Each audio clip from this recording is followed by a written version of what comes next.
Hello, എല്ലാവർക്കും happy Vishu. നമ്മൾ വീട്ടിൽ കണിയെല്ലാം ഒരുക്കിയിട്ട് അതിൻ്റെ വീഡിയോ നമ്മൾ ഓൾറെഡി ഇട്ടിട്ടുണ്ട്. കാണാത്തവർ പോയി കാണണേ.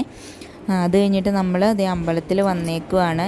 ഈ അമ്പലം എല്ലാവർക്കും പരിചയം ഉണ്ടാവും, നമ്മൾ ഓൾറെഡി വീഡിയോസിലൊക്കെ ഷെയർ ചെയ്തിട്ടുള്ളതാണ്. ഞങ്ങൾ 3 പേരും ഒരേ തരത്തിലുള്ള തുണി എടുത്ത് തയ്പ്പിച്ചതാട്ടോ.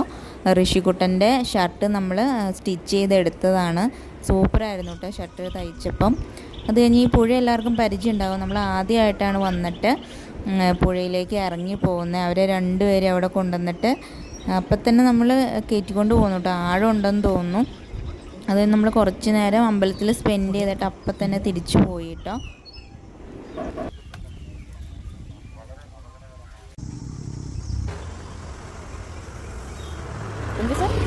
കുഞ്ഞു